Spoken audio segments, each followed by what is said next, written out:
Hi everyone, I'm Sal, co-creator of Salt and Pepper Productions, And hi, I'm Pep, co-creator of Salt and Pepper Productions. and we're back with another The Promised Neverland video. Today we're going to talk about Season 2, Episode 3 of the Promised Neverland anime, and boy, what an episode this was. Yeah, this episode basically leads me to believe they're all going to die. I remember you were going on and on about the season premieres cliffhanger where Ray and Emma realized that the people who saved them were demons. I think the cliffhanger in this episode got me more than that one. Yeah, I don't. But which part of the cliffhanger was it? Is it the phone or was it the help? I don't know. I mean, like, both were pretty. I mean, it was surprising that they got the call from William. I think it was more just, no, don't end it here. No. I mean, the call, that's like an obvious cliffhanger, but the help, like, just scratched into the wall. That's the one that like stuck with me and just basically like, oh, yep, something's up here. This is not good. And is like, oh, what's gonna go wrong? How are they all going to respond to this? Are they going to stay in the bunker? Yeah, I mean, like, both aspects of that ending, yeah, it just made me like, no, come on, don't end it here. Yeah. Well, I mean, it's a good way to keep your audience hooked, Right. but also terrible because I binge watched the first season on Netflix, so I didn't have to experience cliffhangers unless I went to sleep in the middle of it, which I did once. But besides that, I got to see immediately what happens next and just see it right away. Right. But like with um with what's going on now, um, it brings you back to when you were a kid and you followed a show, like every Saturday morning, and you would wake up and you'd watch it, and then you'd be like, no, what's gonna happen next? Right. Even if those shows weren't like the most complex shows, of like villain of the week and that sort of thing. Right. But they'd always have like those special two-parter episodes, and you had to wait a week to see the second half of the two-parter and all that. Right.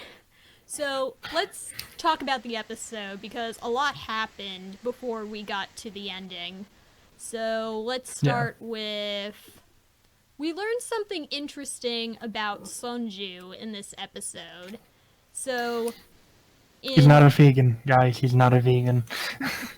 So, in the previous, when we were discussing the previous episode, we speculated why do Sonju and Mujika abstain from human flesh, and I remember you proposed that maybe it was because maybe they see humans as intellectual creatures who are equal to demons, so they feel maybe they feel that eating Bad humans about is eating them. wrong. And there was even a scene in this episode early on, a conversation between Mujika and Emma that seemed to confirm your suspicions. Mujika was talking about how you guys aren't like other species, and I'm glad I got to meet you, and her "you're not like other species" comment to me seemed to confirm that she sees humans as more equal to demons than other animals, hence why she wouldn't want to hurt them. Yeah. But then Well, I later think. on, but Yeah. then Then later, later on. but then Oops. later Sorry. on, it's okay. But then later on, we get the conversation between Mujika and Sonju and realize why he doesn't eat human flesh. And basically, he mentioned how the doctrine, the religious law that they follow, says that it's okay to hunt and eat natural meat in the wild. So he wouldn't eat the children because they were born in captivity, and basically he believes that the humans that grew up on the farms, that breeded inside the farms, they're not natural. Therefore, they're not something that he can eat. Where he feels if humans were to repopulate in the outside world, then those offspring would be suitable, would make a suitable meal that he would be willing to hunt. Yeah. I do think though that like the two of them have very different philosophies in this area. I think that Mojika does not agree with Sanjua on that. Right. That like she does think that like you shouldn't eat humans because they are particularly intelligent. While Sanju is just like, I can't hunt it. It was raised naturally, therefore I can't eat it. There's no way, he has no way of justifying the killing like he can with hunting it. Right. So so he abstains for that reason. He still wants to eat people. Well, Mohica seems to not want to. Right. Which I think is interesting, and I also think that I think we're going to see these characters again, but I think that there'll be an interesting growing dynamic between the two of them, where they don't really agree because they don't really agree on this. Mohica is going to become suspicious of him. Right. Like, they're probably going to grow apart, and it'd be interesting if there was a part later on in the series where Mujika has to try to protect the kids somehow and Yeah. basically actively oppose Sonju at some point. Yeah, which is going to be, well, maybe not terrifying, but I don't think like physically she would hold up very well against him. So it's going to be more a "you're my friend" or whatever relation there is between the two of them. Whether Right. it's never really like specified whether they're like brother and sister or like father and daughter or what. It would be more like, please don't do this because, or like you don't harm them. I will get in the way, and I don't want to harm you. That sort of thing. Right. And Which will. another thing you mentioned is that the fact that Sonju is willing to wait until the humans repopulate in the outside world suggests that demons can live for a very long time because they're Yeah, still kids. Like, yeah.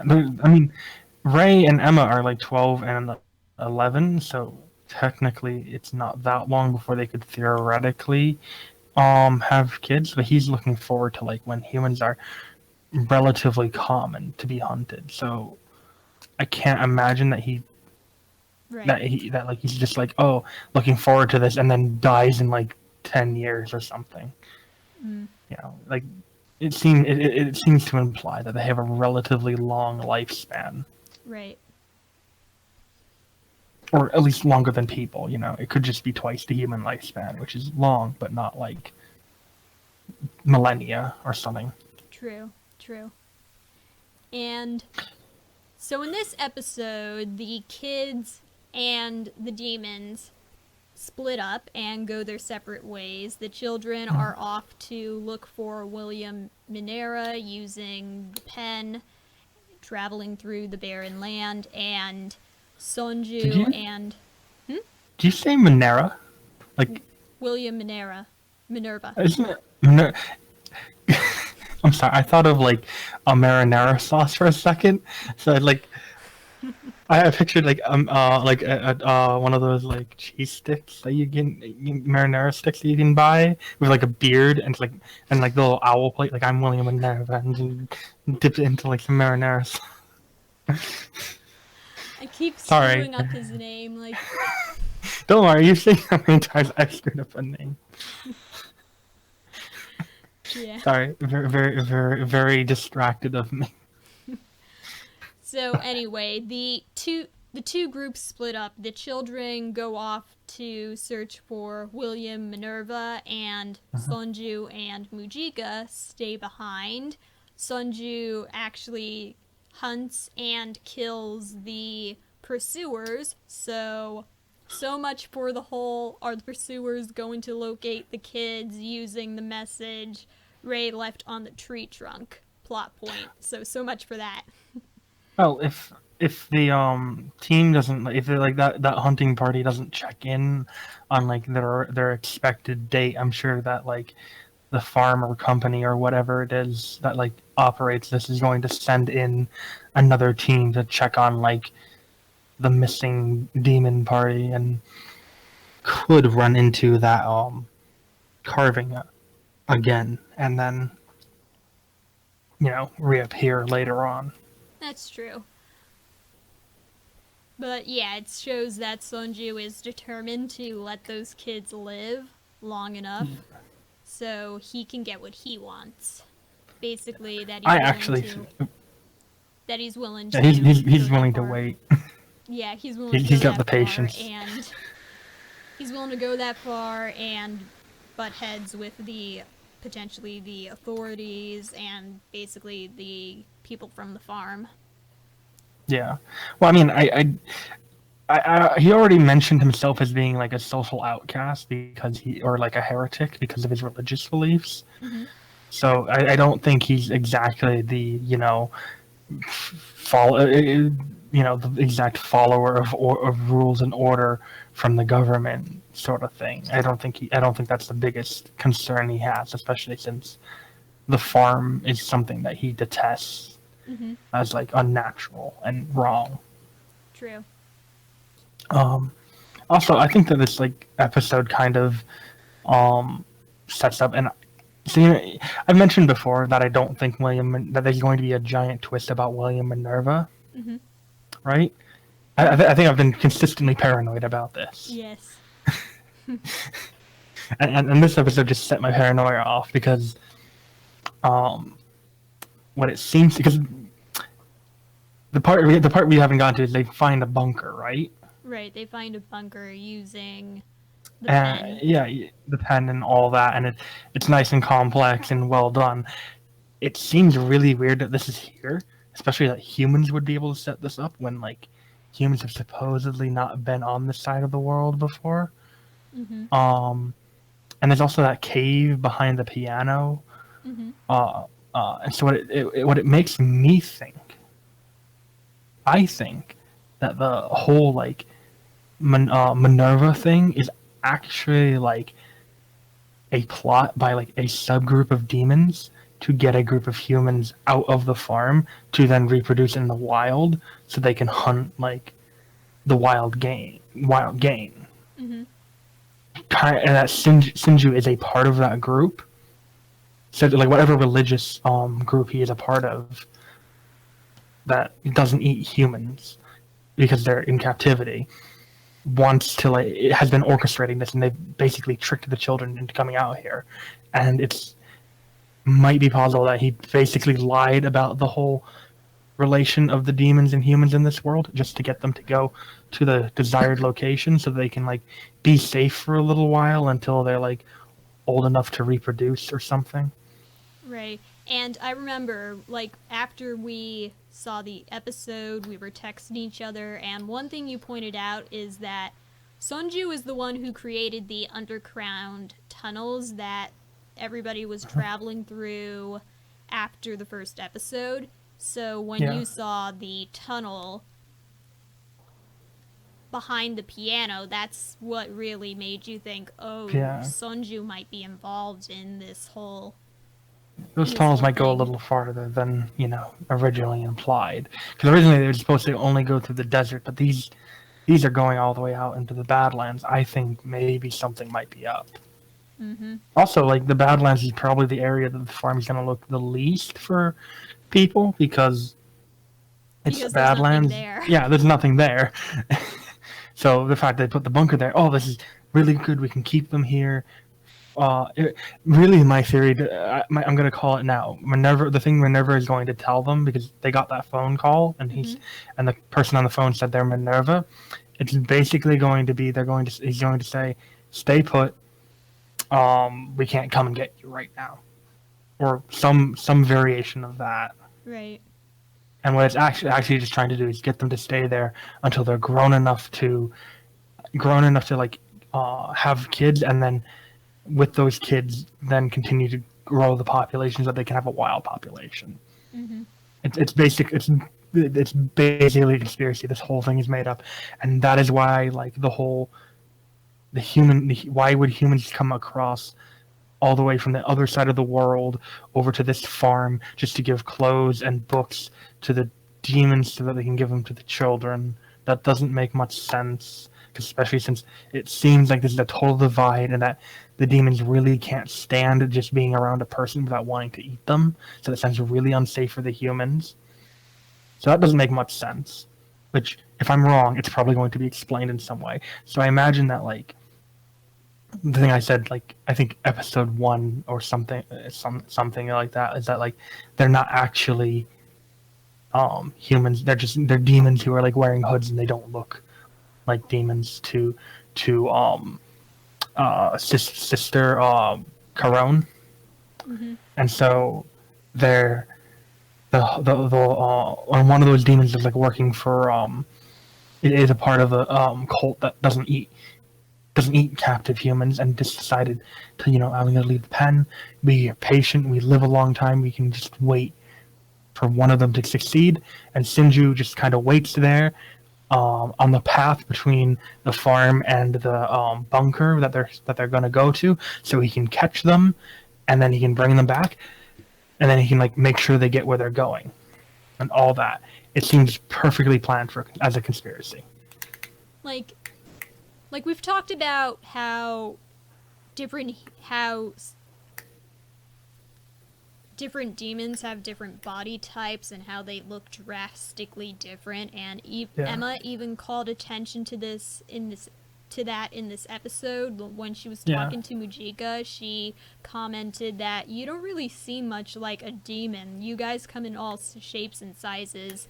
And Mujika said, "Yes, we got morphed over the course of 1,000 years." So seems interesting. Kind of like, I wonder what that's all about. Because we've seen a lot of different body plans, and like I wonder, Mujika like, is the one that looks why? the most human out of all the demons we've seen so far. I mean, in Sister Crone's flashback, we saw someone who looked like a regular looking human talking to a demon, it looked like. So either that was a human, or, like you said, it was just a demon that looked just like a human somehow. Yeah. Or almost like a human enough that, like, from a distance, Corone mistook them for a human. A hood, and, she didn't get a good look at them, but they just, I mean, they he must be wasn't wearing a human or hood. It something. looked like he was wearing a lab coat or something. That's true. It could also be that. I don't know. We'll probably get more explanation for that later. To me it seems weird that, like, because the way even the sisters and the mothers, they seem to be almost completely handled by other mothers and other sisters. There's very little interaction with, like, demons. Right. Like, outside of maybe like every once in a while they interact with demons, but most part, they're trained and interact with other humans, because the demons tend to have an issue with people. Like, most of them just can't seem to just want to eat people when they're around people. Like, they just can't control their instincts. Their hunger. Yeah. I don't know, getting B-Star vibes now.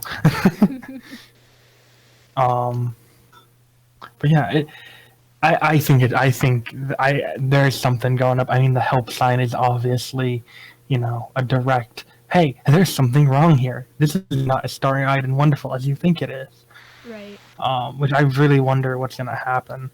I'm sure Ray is going to. I think what I'm thinking Ray is going to think, and he's going to hold as a possibility. I don't know if he's going to act on it right away, or if he's going to set up a contingency, or how he's going to try and test whether or not they've been played. But it will be interesting to see, like, how Superboy Genius over there starts, like, thinking about this current situation going on for them. Right. So what do you think What do you think that message was about, the help message that we saw scrawled all over the walls in that one room? Like, it looked like there were cots or bunks in that room. So, My first instinct is to say that um, this isn't the first group of kids who escaped, and something went drastically wrong with it, and they ended up just having to wipe them out. That's my first instinct to say. My other instinct to say is that, um, if Minerva is actually a person, like a human, and this is not like a giant trap, like I keep thinking it is because I'm constantly being paranoid. Um, if it isn't, then it's possible that like at some point there were humans stationed here and demons found their way in, which is why there was that hole like behind the piano. Like they found them, they dug in, and then like slaughtered them all. mm, Or even if like it is a trap, that this once was like a human forward outpost. That like a spy outpost or something, and that the demons found it, and now they're just using it for their own nefarious purposes, and that help is scratched in from way long ago when the human station there were attacked. mm. Like, I feel like that room kind of looked like, with the bunks, that it could have been like maybe like a prison cell or something. Like, do you get that vibe when you look at that room? It has bunks, but I would have thought it more as like one of the other sort of like rooms, because there's a bunch of other rooms in the place for people to sleep. It didn't seem to be like barred in or anything, Okay. like to give away that it was a prison cell. Okay. Then again, like it could have seen it wrong. It also had weirdly red lighting compared to the rest of the scene, which I don't know if it was there for just dramatic effect or if they just have random red bulbs throughout the compound. Right. Yeah, so that would be interesting to see. So anyway, what did Yeah. you think of the scene where the children first discovered the compound? Like, before they found Yeah, that makes the rooms sense. and stuff. The whole bunker thing made sense. Like, oh, okay, it's a bunker. It makes sense. I thought they were actually gonna find a body. I thought like Minerva died in there. It might have died in there, or that he had gone crazy. That was like my two fears were that they're either going to get we were going to get a jump scare of like Minerva's dead, like he died in there, like a long time ago, and it's just his skeleton now, or the other one I was thinking about was that he is actually like just a crazy guy. And like this is going to end really badly. Like he's going to attack the kids, or he has his own like side reasons for like it's not going to be like as rosy as they think. Like maybe like how is he over here, that sort of thing. I don't know. I thought he was gonna. I don't know really what I was expecting with that. I just had kind of my main worry was that he was gonna just be dead, and that they were going to like get like the shock of a lifetime, and they were all going to like lose hope and all that. Like, when they first arrived at the area and saw that nothing was there, I think it occurred to me, oh, it's probably underground, and then the scene continues and confirms that, yeah, it's probably underground. Or like when they talked about, when Ray mentioned that the pen wouldn't, like when he would type in a certain message, an error kept popping up, and he realized, oh, I have to be at a certain area in order to get the pen to work. I was thinking, is this either there's a bunker underground, Or they have where to go somewhere else. or, yeah, like this is just like the first step to like Yeah. like you'll receive further instructions once you get to this spot. But yeah, they confirmed my suspicions that it was underground, and like I was expecting it to be an underground society of humans, kind of like District 13 in the Hunger Games, but yeah, they just found a bunker, a well put together bunker too. Yeah, it's a very well put together bunker, and it has multiple rooms, so it's like prepared to receive kids. Right. Um, My thing, I actually thought it was going to be like a lot smaller, and that it was going to just be like a small bunker that like Minerva's just been hiding out in, waiting for kids, and that he just got like he never got the opportunity to leave again because he's afraid of like getting caught by demons, and so he just ended up dying in there, and that was my original Right. thought, is that like Minerva's dead. Yeah, like especially when they found that envelope, that kind of gives you the impression that, oh, he left. Maybe he's not around anymore, but he left this message behind in case anybody finds the place following his Yeah. death. But now we got a call. We have a call, and we So it's have a confirmed that Minerva he is alive. voice. Yeah, it's confirmed that he is alive somewhere. We just Somewhere, don't know somehow. We also do not know if he is actually a human. where. True. Got to keep all the possibilities alive.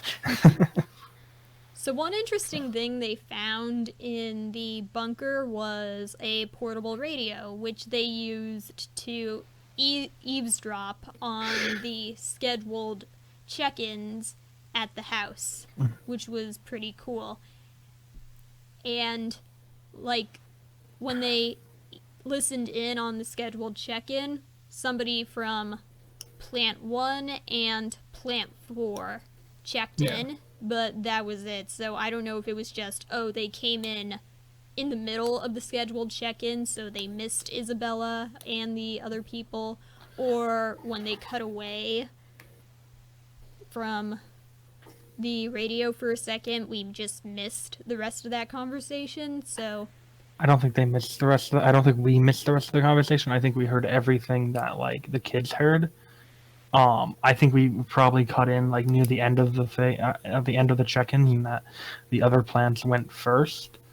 true. I think it'd be interesting. I think they did that on purpose, like story-wise, they did that on purpose because they're trying to keep suspense up for like what's going on with Isabel, because like you know that like the plant is still operating now, obviously, Right. but you know nothing about Plant 5. Plant 3 You is don't- where they're from. Plant 3, sorry, I thought they were Plant 5 for a second. No, Plant 3. Oh, Plant 3. We have no idea. Like We what's know that happened to Isabella Lauren? has a portable radio, so I think she can Yeah. still participate in the scheduled check-ins despite the fact that the house burnt down. Well, we don't know that maybe they got like brought over to Site 4, and they've been hanging out there, and Isabella and whoever runs Site 4 have been like working together recently to handle twice the amount of kids. That's a And, possibility too. I feel like And that this she just scene, didn't check in. I feel like this scene could have been an interesting opportunity to I feel like if they wanted to, I feel like maybe they could have used the scheduled check-in as a cool transition to get a sneak peek of what the people back at the farm are doing, like see Isabella or Yeah, as soon as I got the radio going, I was expecting like the camera to like pan up and then pan back down to like the scene of like the farm or Isabella talking. right. But like, nope, we got nothing. And they're like, nope, nothing for you. Here's breadcrumbs and stay hungry. Or another Come thing back and watch like more. another thing is what if they chimed into the scheduled check-in and the person calling in for Plant 3 was somebody other than Isabella, because we still don't know is Bella Cue even still around at this point shocking after what happened? I don't know if they would get rid of her because she is such an important person, and that seems to be like something that's hard for them to get, is someone who like as skilled as she is. But we also don't know about like the pool of people, like the pool of sisters. Mm-hmm. I think that she's definitely going to have a lot more pressure and scrutiny on her. But I don't know. We also don't know how frequent actual escapes are, Right. because we can't like trust Isabella or Sister Crone to give us like an accurate number, because they might not know, because this has been going on for a very long time, and they also would have an incentive to lie to the kids, particularly like Isabella, to like make them think it's completely futile. Right. So yeah, I think she's probably in hot water, but I don't think she has been Sister Corone rosed. True. But still, it would have been cool if the children actually heard her voice over the radio instead of just Plant 1 and Plant 4. I believe it was I Plant mean, 4, but I we're don't know. probably gonna get like in the next episode. They're probably gonna like, unless something crazy happens, they're probably going to also turn on the radio again the next night, and maybe then we're gonna get the because they'll probably go a little bit earlier to see if they can get the whole thing, Right. and then maybe we'll get to see more. So, Get to hear from next Isabella. episode, next episode. And I'm gonna say Potentially. that next, and then I'm gonna say that next episode again. The next episode we're gonna get it, and then we're gonna be 3 episodes further in the future before we finally get it. Like, yeah, and so I remember Russ and I were texting, and he was saying that he thought the ending to the episode was creepy, and he thinks that they're probably not going to stay at the shelter that long, that they're probably going to leave at some point. Do you agree with that notion? But I I think that they're going to escape from the facility. I think that if we go with my theory that like they're people are trying to keep them here for a period of time so that they can like grow the human population. If we go with that theory, then I think that they're going to be here for a good while, and then they're going to have to escape, and that they're going or because they're they're gonna. I don't know. I'm actually not sure. I think they're gonna like get away, but I think they're gonna be here for like more episodes than they have been with Sindri. Like they're gonna be there for like maybe 4 or 5 episodes and then leave or something like that. Right. And when they Unless, do leave, they'll probably take the radio with them and maybe some other supplies from the shelter, since there were canned foods there. yeah. Oh yeah, it's definitely a restock. But I think it really depends on those tunnels though. Like those tunnels could be three things. They could be what I think they are. They could be tunnels leading all the way across to the human side, or they could be tunnels used by some other group of demons, whether it be the farm people or it's those wild demons. And we're gonna like be in the middle of an episode, and suddenly the piano's gonna slip aside, and there's gonna be a demon in the facility, and it's gonna be run, run, get away, that sort of thing. Or maybe it's an emergency escape route. I Not it could be that too. It really depends on what that thing is. Right. Which, well, if it's an emergency escape route and it becomes important, like later on, which like Chomsky's gun, if you see a gun on the wall and it's mentioned in the first act, it's going to be fired in the third act. Right. So it seems like it's going to be important. Right. But what way it's going to come into importance is the question. Like, we don't know. It could also, I'm pretty sure it also kind of looked like a storeroom, so maybe that's where they can hide if, like, they absolutely need to. Right. There was like a storage room behind the piano, and they even said, And then there "Oh, were we could tunnels. like." And when they found the room behind the tunnel, they even said, "Oh, we could use this to Yeah. store important stuff." And then beyond the hitting room was the tunnel. So Yeah. I don't know. And nothing good's gonna come of that tunnel. All right, that tunnel being there. The fact that that tunnel was like shown to us means that something and the help sign, both of those things make me say something bad is going to happen. If not, then probably not the next episode. I don't think for next episode something bad is gonna happen. I think it's gonna be the episode after that. I think 1 to 2 episodes from now we are going to have something bad happen. mm-hmm.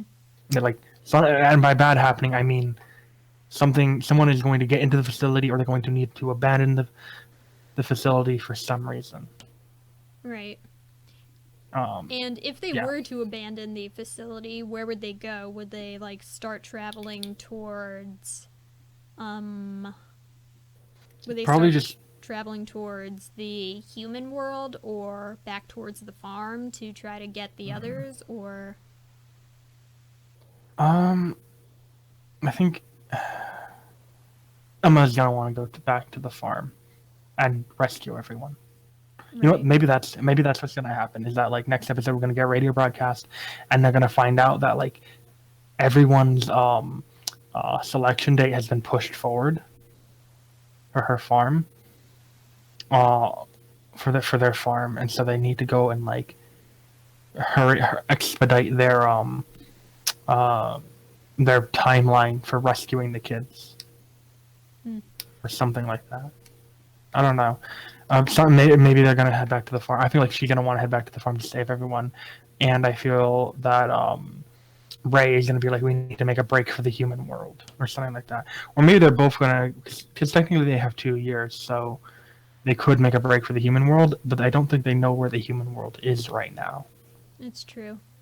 Because like for all we know, there could be an ocean in between the two worlds. I mean, unless Sonju and Mujika gave them an idea of which way the human world is, but then again, Sonju wants them to stay on the demon side of the world. And Yeah, I also don't think he would have a map of like the human world. I think he just had a map of like the local region because he seemed to stay around the forest and all that. right. Hmm. So how about you? What do you think's gonna happen? What do you think that tunnel is gonna be? I don't know, like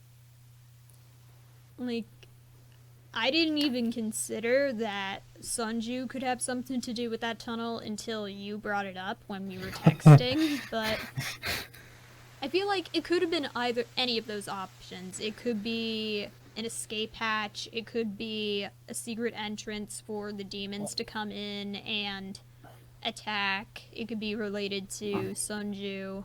I don't know. What's your gut telling you though? What do you if you had to pick one, what would it be? Let's get an inner depth into the way you think.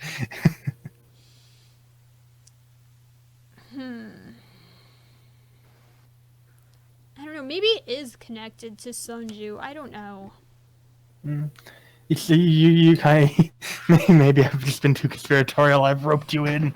The conspiracy spreads. Conspiracy spreads. We'll put it on a shirt and everything.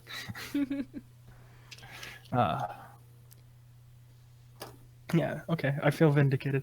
Anyone still listening? If you're still there, let us know in the comments. What do you think the tunnels are going to be used for? And do you think Sinju has anything to do with them?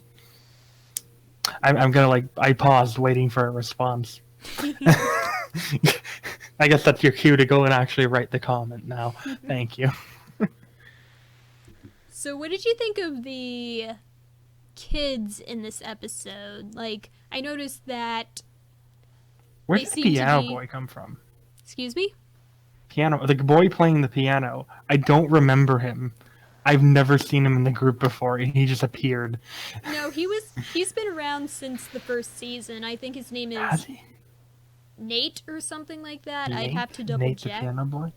I'd have to double check, 'cause, like, but I don't know. It was, I don't remember him because he just appeared out of this group of people. No, he's definitely been around since Okay. season 1. I don't know. It was, I'm clearly bad with faces. I don't know, but I thought it was cool that some of the kids are getting a little more focus. Like, we learned about this kid. Oh, he's a musician. He's a piano player. And Anna and Yvette were also getting a little bit of attention this season. Yeah. Like, Yvette was the one who noticed that the plants looked familiar, and she was also the one who found the message on the wall. And each time Yvette noticed something, Anna was the one to ask Yvette, what's going on? What is it? What are you looking at? So, Yeah. It's nice to see, and it means that they're either setting up for us to be devastated or for these characters to survive. that they're gonna try to characterize these characters who got very little time in the previous season. Yeah, the arc of characters that you need to care about has been expanded. Right. I will say, there's one character that just sticks out to me, and it's for the dumbest reason. Which I one? don't know his name, but this is blue-eyed, white-haired kid who I swear to God, the way they drew this character's face is they drew his face normally, then they selected it in like in like the editing software and just shrunk it. Are you It talking looks like a about sticker the kid with stuck the onto like really a small, mannequin. the kid with the really The small really eyes? small face. It's like his whole face is just tiny. He His kind of head's looks huge. like His face is tiny. his hair color kind of reminds me of Norman. That is true. It does. It does remind me of Norman, except for Norman had normal facial features. Yeah, like Norman's eyes were a lot bigger. He had the standard anime portrayal, not like the I'm just going to shrink this guy's face. And it's not like a mistake. It's every time that he pops on the screen. And it's like, normal person, normal person. What happened to you? Normal person, normal person. I don't know. It's an art. I know it has to be an artistic thing. It's just the weirdest thing to me.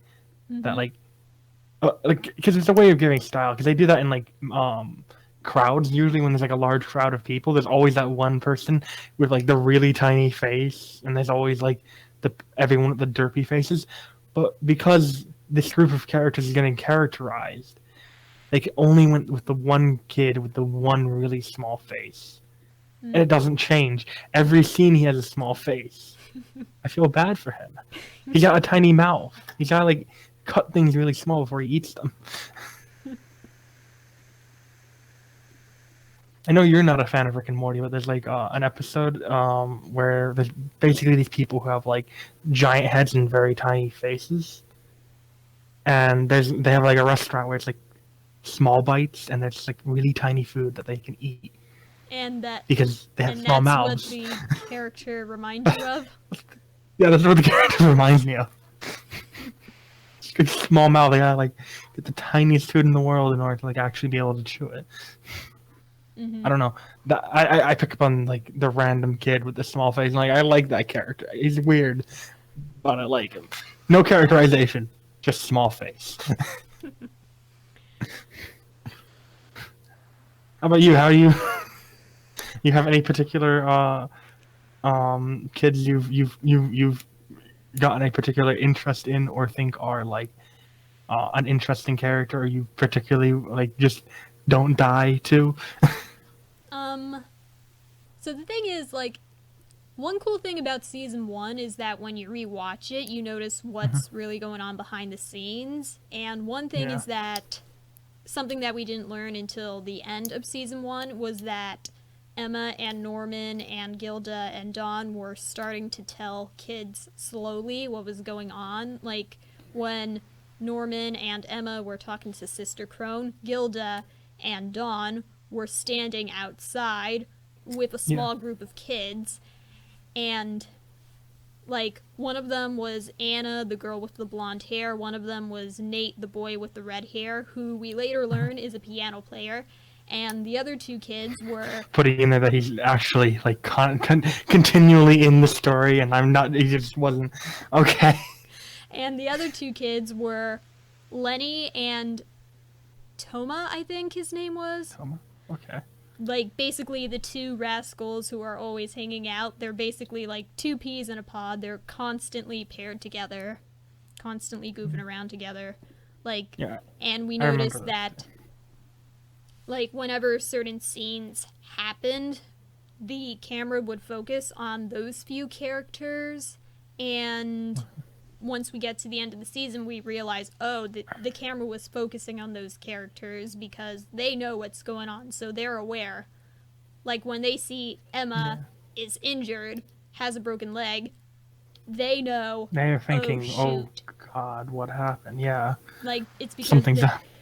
it's because They know what's going on. it's because they know what's going on, and they realize, oh, Mom did that. And Yeah, it was nice to see that. Yeah, and it was nice to see that. Yeah, so they got a little bit of focus. We learned that they were involved behind the scenes in season 1, so it was cool to see them get little moments of attention in season 2, like learning that Nate is a piano player, and also seeing Anna interact with Yvette. And Lenny and Thoma were always very interesting. Like, they were always goofing around in the background in season 1, and we get a little continuation of that in season 2. You know, you mentioned something, and now it made me thinking. Get me thinking. These kids must have the most amazing poker faces, because that were like Isabella kind of figured out that like not just what's his name, the little the really smart young kid who was left at the farm, Phil. Not just Phil knew, but like she knew that like a lot of people knew about this, or they just have amazing poker faces, and like she never noticed at all. I don't think That she like ever suspected them. I think the only people she suspected were Ray, Emma, Norman, Gilda, and Dawn, and the others she wasn't aware of. Like, the whole point was, let's tell people secretly, one at a time. We know that Mom's gonna focus on us, and she's not gonna yeah, focus on the younger kids. but like I can't imagine that all the kids had like just accepted it, or like went, or just like didn't have like a reaction to like seeing Mother after finding out, that would I like mean, show on their faces. no, we saw it. Like, when Isabella broke Emma's leg and she carried Emma to the house, like, some of the younger kids were like, "Oh, Mom, what happened to Emma? Is she hurt?" But then the camera cuts to the other kids and they're like, "What?" Like, they have mixed I expressions of terror on their faces because they know that. They know what happened.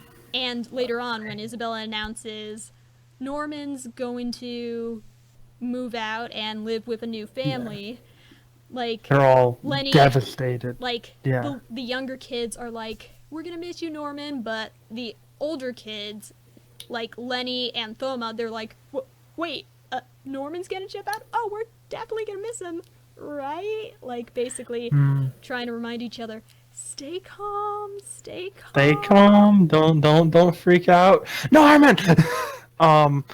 Actually should probably rewatch season 1 at some point and like pay closer attention to the faces. I didn't pay a lot of attention to like the kids' faces, and I probably should have paid more attention to them. So I have two things I need to look for: their facial reactions to things, and for small-faced guy. I need to find him in season 1. I got to make a compilation of small-faced guy. If we ever learn his name, we will mention it. But like, small-faced guy. But yeah, like I said again, it was cool that in season 2 that some of the other kids, other than the main group, are getting attention, like Nate and Anna. Even though they had little moments of attention in season 1, it's nice to get some characterization, like learning Nate is a musician, and also seeing Anna interact with Yvette several times. It kind of reminds me of how in the first episode, Dawn and Connie were always hanging out. Yeah. It's very nice to see them like actually have social interactions, and they're not just a blob of people who are in the background to Ray and Emma and Dawn and Helga. Gilda. I don't know why I keep thinking of her as Helga. But like, it's nice to see them like actually have like a personality, and like there are like a lot of characters we know nothing about right now, but it is nice to start seeing like them develop more and more of a personality and like be fleshed out as characters, and that like the narrative focus is expanding on like all of them, not just Ray and Emma. Right. And here's hoping season 2 will continue to develop some of these minor characters, so they're not just background characters. Like, I liked what this episode did with a couple of the characters, and hopefully season 2 will continue to expand on them. I hope so, because like I really like the fact that we get invested in these characters, and like particularly like there's a group of 3 of them who like stick together and who are like really angry, like never tricked us, right, when like they thought that. Yeah, I thought that was cute. That was really cute. Yeah. And then after they were screaming for a bit, Ray finally goes, "Okay, are you done throwing a tantrum?" It's a very Ray thing to do. But like, yeah, I like that they're like getting characterized, and I mean, I mean, even if they don't have like any backstory yet, we still like they're interesting character designs, like small face boy. I'm And I just gonna think, keep mentioning this. and I think while those three kids were throwing a tantrum, at one point the camera just cut to small face boy, who was just sitting there quietly with this, Yeah, like, that's what I noticed him like. I was like, he's getting more attention. Wait a minute. It's not just him being like drawn weirdly in the background. He just has a small face. Why? I don't know. It's not like he has a small head. His head is perfectly fine. His face is just small. A huge forehead. I so, don't know. So yeah, go ahead. well, you can finish your thought, and then I'll, because Oh, I was about to talk about something else. No. It was nothing. I was just making noise. I'm sorry. Go ahead. So I was thinking with my mouth. this is kind of jumping backward a bit, like further back in the episode, but when the children parted ways with Sonju and Mujika gave Emma this little amulet for protection, I think she said. And I actually remember before the season started seeing a piece of art from the show, and it was of Emma wearing what looked like a necklace, and she was holding onto it. So it was cool to see the amulet make its first appearance in the season, and wonder if it'll be important later on, or Maybe. I think it might be of like religious importance because her and Sunju appear to be like rather religious, like hermits, kind of, or at least religious outcasts. So I think the fact that she was gifting it to Emma was just a like this is what she had. It was religious, or it meant something personal to her. It might maybe what might happen is that they get attacked by demons and they see that necklace and then they're like, oh, we can't, for some weird abstract like religious reason in their society that we haven't learned yet, or it will come important later on for like a puzzle or something. maybe. That, or it'll just give Emma strength in like her darkest moment. Do you think the shape of the amulet, does it remind you of like how the demons' heads look? Like some of the demons have this almost Yeah, kind of like oval shape. Yeah, that's Maybe. kind of what it reminds me of, like a demon's face or a demon's eye. Hey, it could very well be an eye. I mean, if it is religious, it could be like the all-seeing eye for them. A single eye looking down from heaven to like, judge. Kind of how like the eye of providence was used to be used in like in Christianity and all that. And then it became associated with like Freemasons, and now it's a cult, and now it's considered, a scary symbol, even though it's just the eye of providence. Beware, seen eye. So, I think we covered just about everything that happened in the episode. We talked about the beginning, the middle, the end. Do you I think have so. any additional thoughts or final thoughts before we wrap up? My only thought is please do not kill Small Face Boy. To the producers of the show, please do not kill him. If you are going to pick a random character in the group who we have not yet built an acquaintance with to kill, please do not let it be Small Face Boy. I like Small Face Boy. And now that I've said that, they will absolutely kill him. I have given him a death sentence. I'm so sorry, Small Face Boy. Yeah, that's about it. How about you? I think we covered pretty much everything I wanted to talk about. I think we talked about the bunker and the minor characters, Mujika, Sonju. So, yeah, I think we covered everything I wanted to talk about. I guess All I will say is that the cliffhanger got me, like I said before, and I want to know what's going to happen next. I want to Yeah. know about that Oh, room and about the phone call. we're literally hanging on Minerva's words now.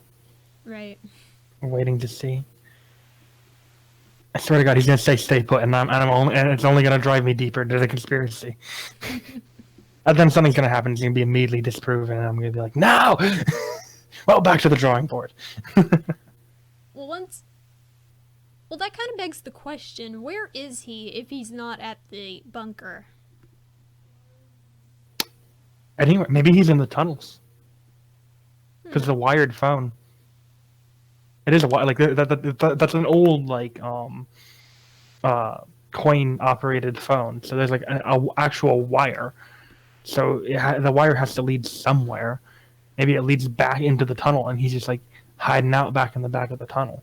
Mm-hmm. You know what? We saw like food left behind in like that office. Maybe he was just hanging out, chilling, eating, his like dinner before he got like word, or like because they have the cameras, he noticed that they're coming, so he like rushed out and like back into the tunnels. Potentially. Like, that would support the tunnel is an escape route theory. And Well, I guess that would it could. explain, because when the children came in, there was a box of some type of food. I'm not sure what it was. It kind of Yeah. looked like rolls, but it was all moldy, indicating that nobody's been there in a very long time. Yeah. So, yeah, I mean, if it is an escape tunnel, like I don't know where he is, because if he is like a human, he is probably if he's human, he's probably on the other side of the world, like on the human side, I would think. Hmm. But if he's not human, I think he's like hiding out in the tunnel or somewhere nearby, or some like observation post nearby, just like keeping an eye on them. Mm-hmm. If my theory is right, and he's just there to like watch them and make sure that they don't die and all that. Also, that has the thing that like also got me, and that's just like my little thing, is that it has a massive library. Like Mm-hmm. the bunker has a massive library, and the things the demons love most about people is their brains. Right. And my thinking is that if they're not meant to stay here for a long time, why do they have so many books? Why do they have farming equipment? Hmm. Why isn't it just some food? If it's like a way station, why not just have some food that they occasionally restock or something like that? No, it has a farm and it has a library, and the farm can probably be expanded. Like it seems like rather large, so like they can like continually use more of it, and they can always hunt for meat. So in my mind, that like the library is there so that the kids that they have can like read and like grow their brains so that they're even more tasty for the demons who hunt them.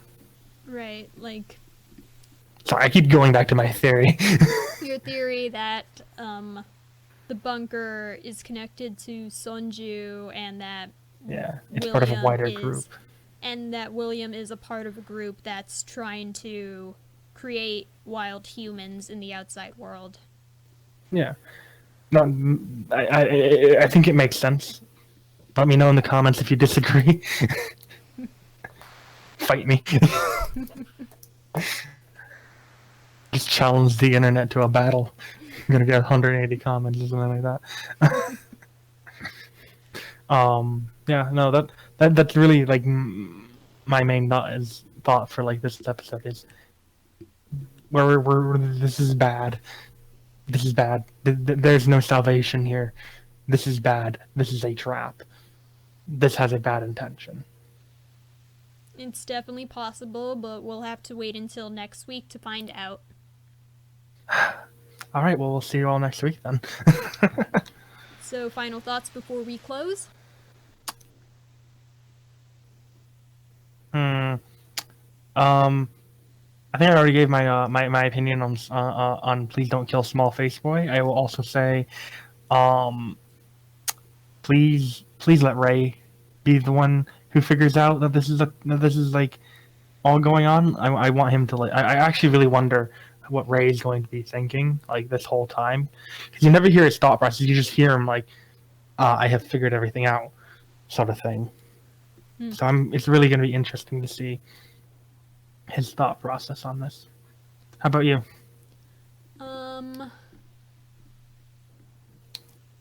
Yeah, I mean, right now Ray seemed content with their current situation. Like, he and Emma both seemed confident that everything was going to be okay and that this bunker is their chance at surviving outside the house and that they'll be able to save everyone. But who knows, maybe things will change when he hears the rest of that conversation on the phone or sees the message on the wall.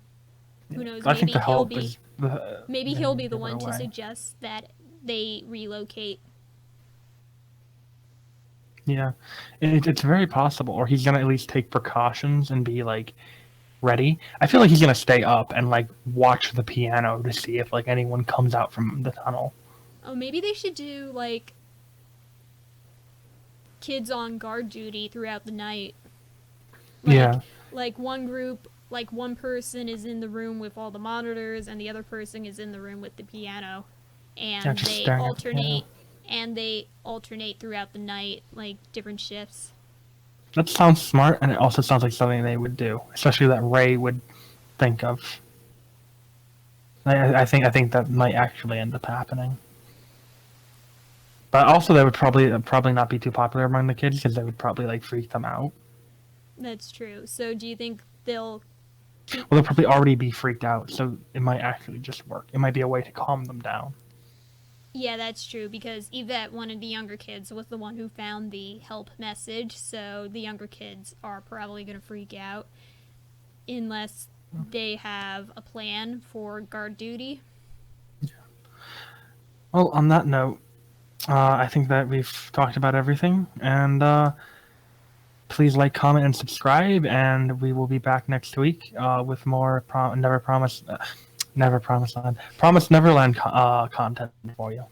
Don't be afraid to like and subscribe. Check out our other videos if you haven't already. Be sure to share this video, and hopefully we'll see you again soon. Bye! All right, see you again soon. Bye.